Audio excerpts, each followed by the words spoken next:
Okay, so we're going to kick off this afternoon with a look first at the CESSDA Data Catalogue for research on climate change, and it's my pleasure to welcome Tuomas Alaterä from the Finnish Social Science Archive. Thank you. The floor is yours. Thank you, Stephanie, and let me start by sharing my screen here. All right, there we go. Yes, so as introduced, Tuomas Alaterä from FSD, the Finnish service provider for CESSDA and CESSDA Data Catalogue. And this is sort of an introductory presentation. As Marika said, not everyone has used the data catalog yet, but after my presentation, you hopefully know where it lives and what you can do with it. I have a few slides here so that we'll just get an overview of what elements are in place, and then I'll risk everything in my presentation and move to live mode and try to do some searches so that you can see what we could possibly find on climate change. So my examples will not be very I won't go very deeply into any data sets, more like how you find it and what might be the sort of the benefits or even pitfalls with this service. Right, let me get to the next one here. But so let's start with what it is and what it is not. The CESSDA Data Catalogue, it facilitates data discovery and supports data reuse. That's one of the main functions why it is out there in the first place. And as of now, we have about 3,000 data set descriptions coming from service providers from 14 countries, or that actually could be 15 now when I start to think about it, but at least from a bunch of countries. It is by nature an intuitive, fast, customizable search, and allows you to search in multiple languages. And at least there are 14 languages that I'm pretty sure of. It links directly to data download services around Europe, and it is also constantly developed, and feedback is always warmly welcome. What it doesn't do regarding data sets to begin with, it doesn't host those data sets, so that it doesn't provide direct downloads. It provides direct links to the downloads pages in various catalogs provided by those service providers. It doesn't guarantee that the data file language is the same as the metadata language. So if you find a data set in English, the actual data might be in one of those national languages. It doesn't guarantee that the metadata is to a finest detail harmonized over all service providers. So some might have a richer descriptions than others, and this has an effect on how you're able to search for data, for example. So there is one example there. The country filter works only if the country is coded in the metadata. So that kind of limits how you can use the filter for the countries.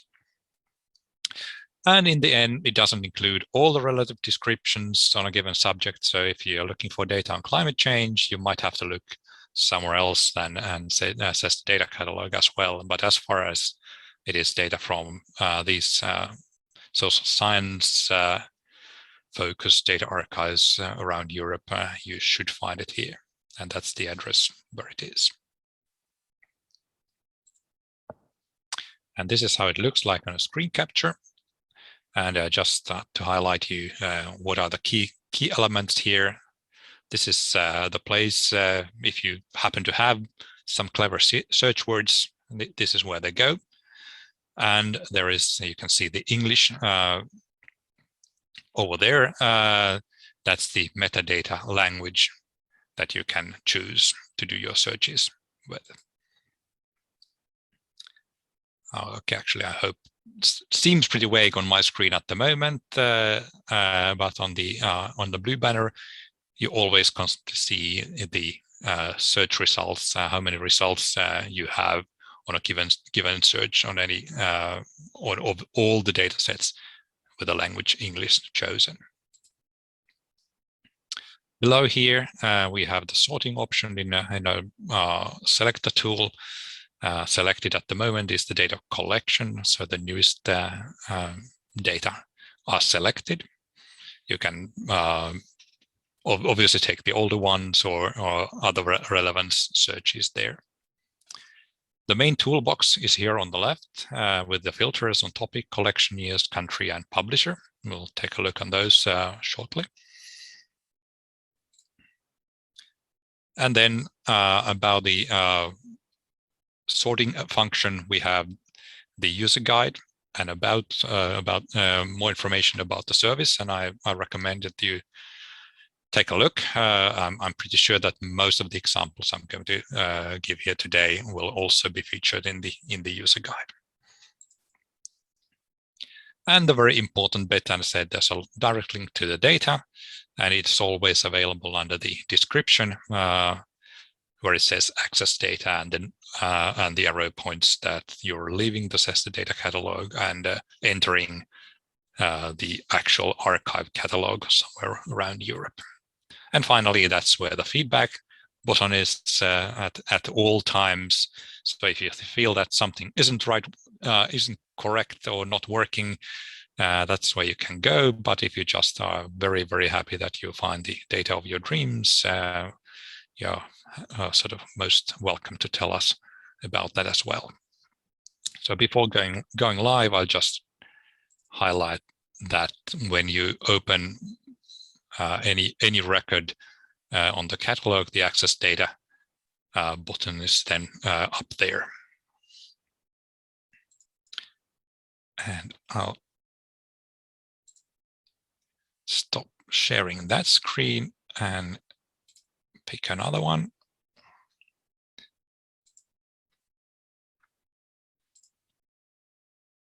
Which we hopefully see now. Yes, perfectly. Great. So this is live version of the CESSDA Data Catalogue, and let's do some searches then.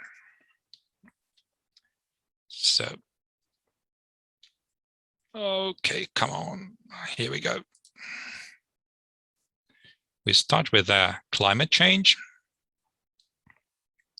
And what you probably noted immediately is that we have the same 540 studies as it was in my slides just a while ago. I just pulled the little faces on the other screen so that I can actually see my screen completely here. So that the point here is that it always immediately limits your results. Whatever you do, you don't have to be pressing enter. You just put in the keywords, you do the selections on the filter tools. You always in more or less real time see the result of your search there. And as I mentioned before, one of the beautiful things is that you don't need to know where the data lives because you only do the searches here, and you always have the access data button available with each result here.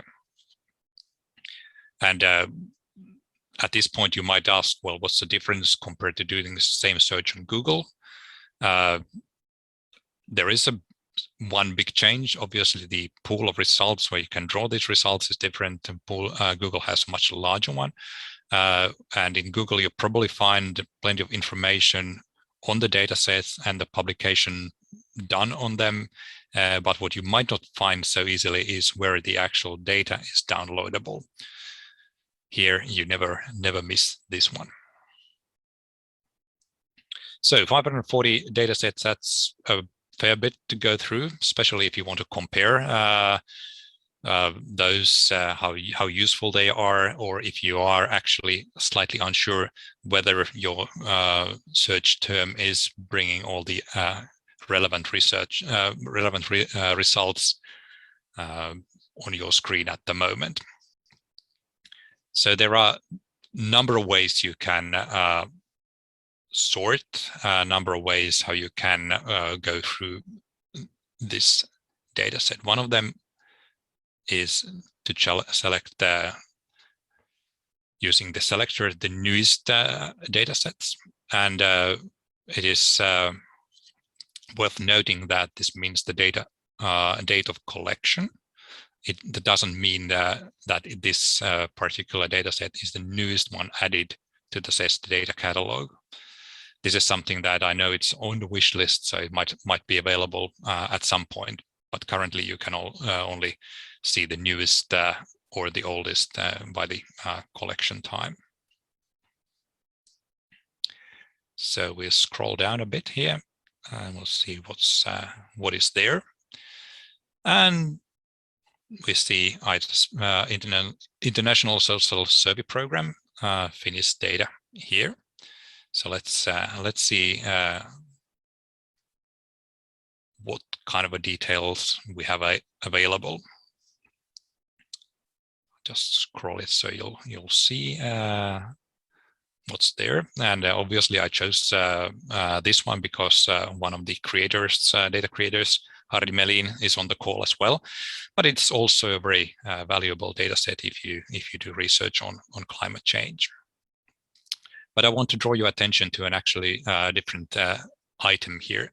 Below here you have the section of keywords. So keywords are all clickable as well.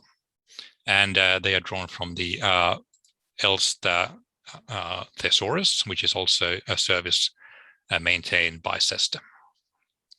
If you want to take a sort of more detailed look what kind of concepts there are for your particular research, you can do it using this little question mark here. It's a kind of a tricky mouse movement. You need to make sure that you're able to click the else thesaurus link, which takes you to the separate service, and you'll access else. You could do the climate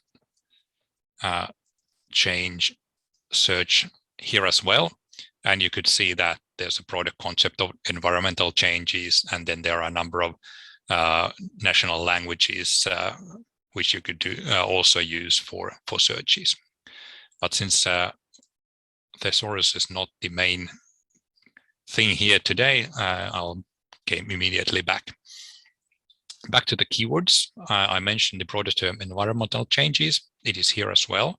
So you could click that one and immediately get environmental changes as a search term. You can see it's in hyphens now. So this is a phrase search, and it returns a much smaller pool of results. 190 studies are with environmental changes.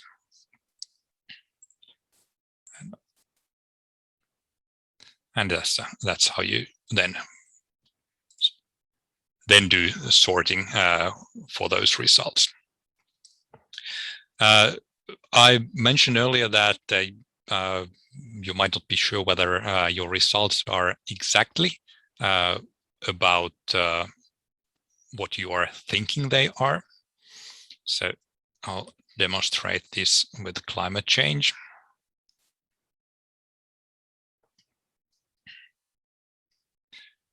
And for example, here you have English Housing Survey Fuel Poverty Dataset. So yes, it might have something to do with climate change. We click read more here, and we immediately see that the search term climate change has been highlighted here. Yes, so it is about climate change, but it actually picks it from the name of Department for Energy and Climate Change. So important to know that all words in the abstract are included in the search. So you might want to do something about it. And in this case, you could see that this DECC, as a producer, you can remove it from your search. And now it would exclude the ones produced by this institution. Okay, how I'm doing for time? I guess I have about 5 minutes or so.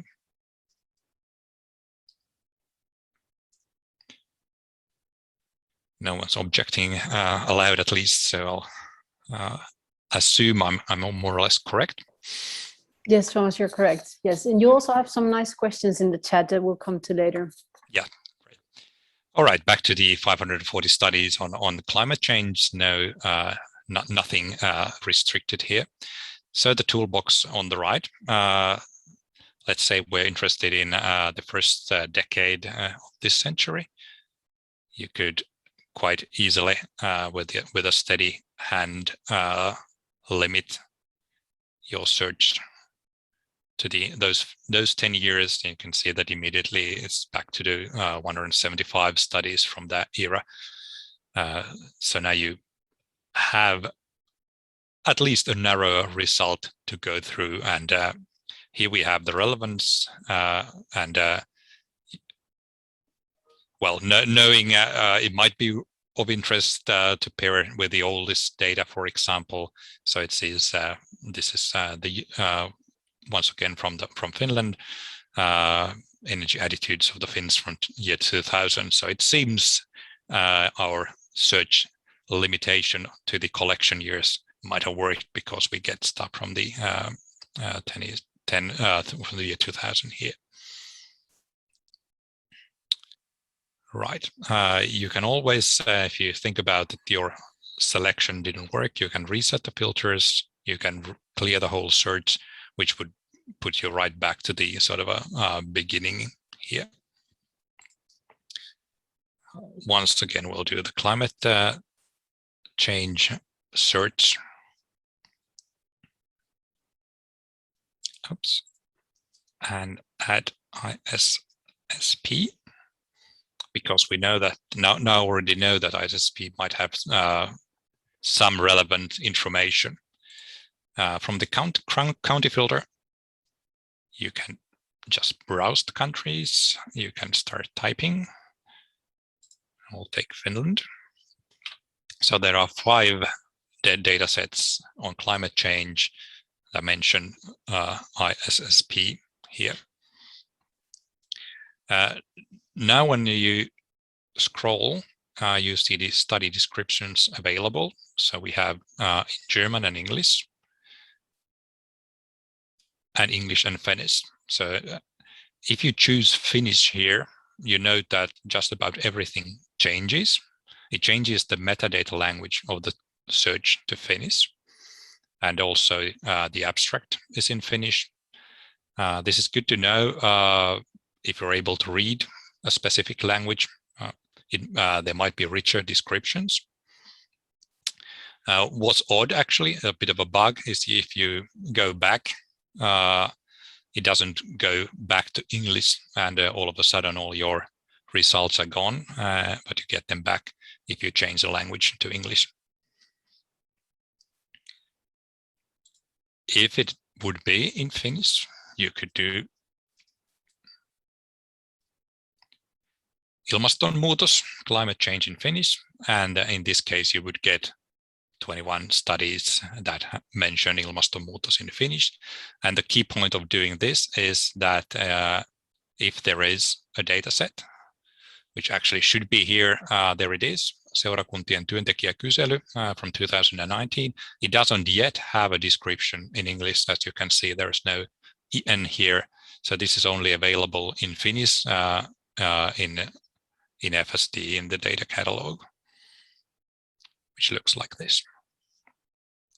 So you could, now it is there, but you don't have it. Right, I'm pretty much where I'm imagine I would be when I run out of time. Yes. So I guess it's more or less time for me to wrap up here. The point is that if you go to any of those data sets, let me put it in English so it looks better. You can always do further searches on local catalogs.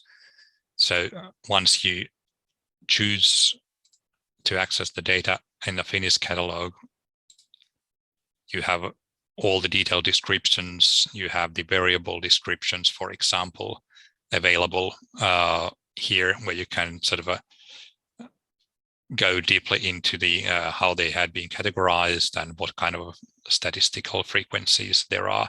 And these obviously are different with each service provider. So this is where you need to sort of learn different quirks. But from the beginning, you'll get enough information to know that you might be on the right track. Okay, I think I stop here so that others get to say something. Thanks a lot, Tuomas. Before you stop sharing your screen, I think there is a very interesting question in the chat as well. Maybe that works with your demo. There was a question by Adeline, and she asked, is it possible to search by two independent search terms, something like attitudes and climate change? Yeah, well, if I have time, I can reshare my screen. Yeah, let's try to do this in a short time so that we can then also hear the other speakers. Thanks a lot, Tuomas. Yeah, so I hope you see it now. Yes, we do. Right. So if you had climate change as a phrase, I can't type. You can easily add words, and it always treats these, adds a Boolean operator and in between. So adding more words basically makes your pool of results smaller. It just includes these words here, for example, energy, attitudes of Finns. So it looks for those words, and when you have the relevance selected here, my understanding is that it tries to sort of pick the ones where these both terms appear on the top, and further down you go, the less sort of hits you get.